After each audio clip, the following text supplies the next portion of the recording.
Hi, I'm Scott Wrighton. I serve as Decatur City Manager, and as those of you who watch these little videos on a regular basis know, we try to give you a little snippet, a little bit of information about what's going on at the city in the short 4 to 7 minutes or so that we take every single week.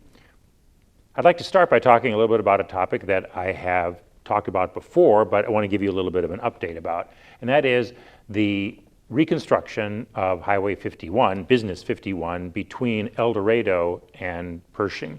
As I've had the opportunity to explain before, this project needs to have been done, well, a couple of years ago. And the reason that it was delayed is because we asked the state to fundamentally look at this piece of Business 51 differently than it has so many of the other state routes that run through our community. Instead of just doing what we call a mill and fill, where they mill the surface of the existing asphalt that has become worn and then put new asphalt down and call it good, what we said is the traffic patterns indicator on 51 going to downtown and other factors argue convincingly, we believe, for a reduction in the width of Business 51 between El Dorado and Pershing. Such a thing would reduce our long-term maintenance costs and the state's as well. It would also have a positive impact on that section of the community. Plus, there's improvements that need to be made to recognize that, especially in some of those neighborhoods, close to 30% of the population may not have access to vehicular transportation, and so having non-motorized corridors that are safer than existing sidewalks or on-street bike lanes would be appropriate.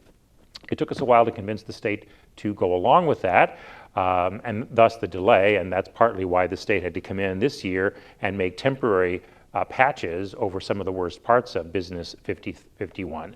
But the long-term plan is to completely reconstruct the entire street, both north and southbound lanes between Pershing and El Dorado, and add a completely off-road hike-bike path on the Water Street section only, on the northbound section, not on the southbound Main Street section. The state requires that we go through several hearings. Now, we had a hearing already last fall here at the Decatur Civic Center, and there's going to be one more hearing before we move into the final design phase, and that hearing is going to be on Thursday, November 2nd, from 4 until 7 p.m. at the Main Street Church of the Living God. That church is at the corner of Garfield and Main Street, so it's right on the transportation corridor that we are talking about. Now, this is a sort of an open house. It doesn't, there's not a start of the meeting that you have to be there for it. You get to come, see the drawings that the state has put together and that their design engineers have created, make comments on it, and leave. You can come at 4, you can come at 5, you can come at 6, whatever fits your calendar. That's the way that we do these, or the way that the state does these open houses and public information gathering sessions, because they want the feedback of people in the community, of course, that are going to be using that. So again,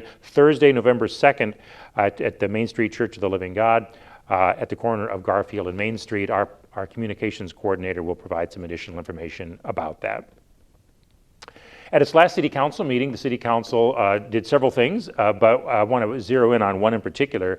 They entered into an agreement with the Community Investment Corporation of Decatur, CICD for short, for homebuyer counseling. Now, the city is spending a lot of money to rehab existing structures that we have determined can be rehabbed. Some of them, sadly, are too far gone and they have to be demolished.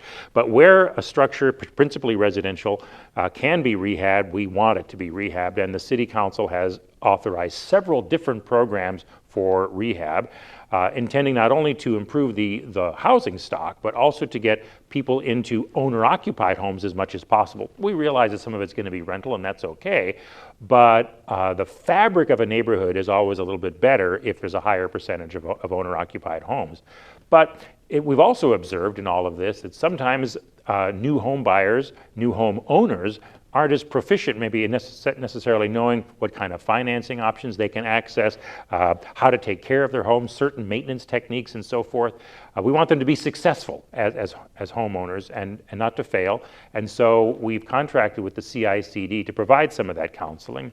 And as we move forward, we're likely to selectively require that certain people for whom we are providing assistance and subsidy to rehab their home and really bring it up to a much better condition, that in exchange for the city doing that, we want the homeowner to make a commitment to be there a certain number of years and to go through this home buyer counseling so that they can be successful.